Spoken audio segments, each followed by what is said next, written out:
मुनी म्हणाले, सूतजी, आपण सर्व काही जाणता आहात म्हणून आम्ही आपल्याला काही प्रश्न विचारत आहोत. देवांचा देव कोण? कोणाच्या देवाचे ध्यान करावे?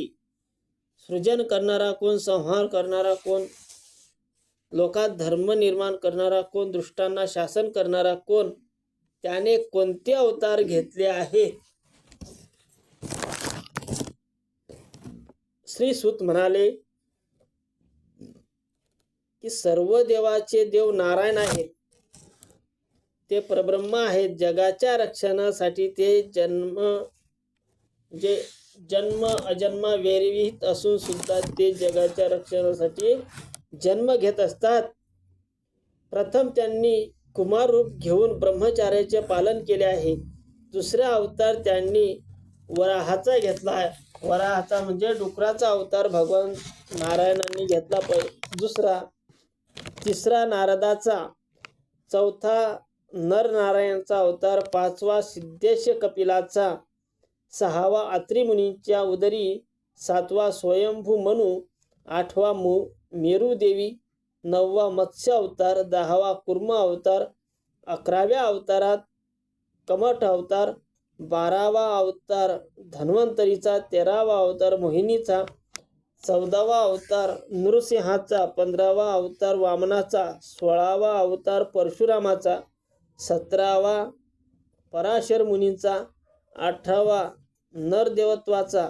19 आणि 20व्या अवतारात यादवांच्या घरी बलराम आणि कृष्ण या रूपाने भगवानाने जन्म घेतला. नंतर कलियुगात बुद्ध अवतार परमेश्वराने घेतला आणि जेव्हा कलियुगाचा अंत होईल त्यावेळेस कल्की नावाने भगवंत अवतार घेतील.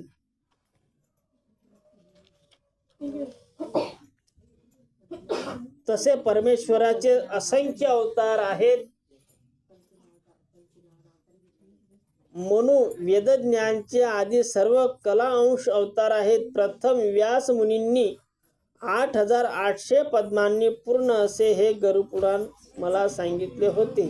मुनींनी विचारले,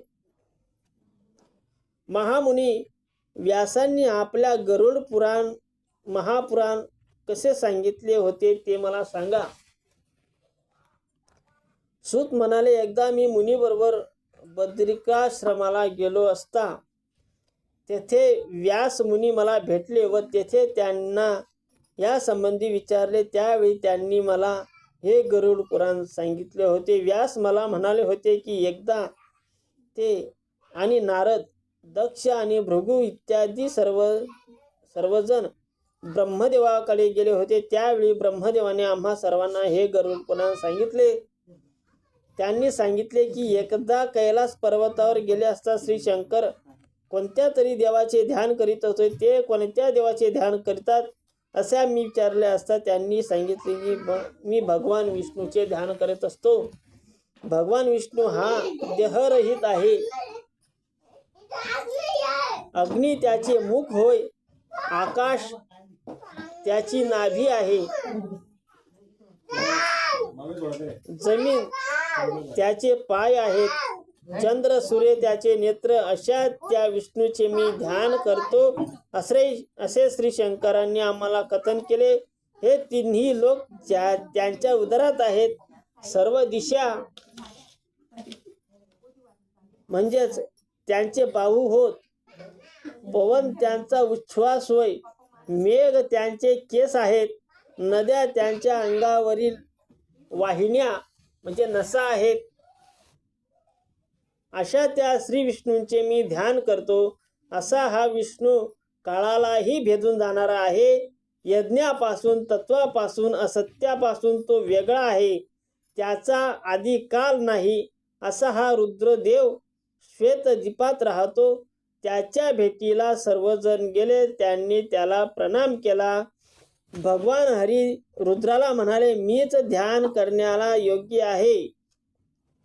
मानवांनी शुद्ध आचारव्रत नियम पाळले तर मी त्यांच्यावर लवकर प्रसन्न होतो. सर्वप्रथम गरुड पक्षाने भूतलावर माझी तपश्चर्या केली होती त्याच्यावर मी प्रसन्न झालो होतो. तो म्हणाला, माझी आई वनिता हिला नागांनी दासी केले आहे. आपण मला असा वर द्या की मी देवांना जिंकून अमृत घेऊन येईन आणि आईची सुटका करीन. त्याचप्रमाणे आपण मला आपल्या सेवेची संधी द्यावी. विष्णू म्हणाले, हे गरुडा, जे काही तू मागितले आहेस त्याप्रमाणे होईल. तुझ्या नावाने लोक पुराण रचतील. अशा प्रकारे श्री विष्णूंनी गरुडाला या वर दिल्याने त्याने विष्णूला प्रणाम केला व कालांतराने त्याच्या भक्तीचे प्रतीक म्हणून हे गरुड पुराण निर्माण झाले. सूत म्हणाले, हे शौनिका, नैमिषारण्यात सर्व मुनी जमले असता गरुड पुराणासंबंधी माहिती मी तुला सांगतो आहे. गरुडाने सर्व देवांवर विजय प्राप्त करून अमृत प्राप्त केले व आपल्या आईची त्याने नागापासून सुटका केली. या संबंधी कथा म्हणजे पुराण कीर्तन उपक्रम होय.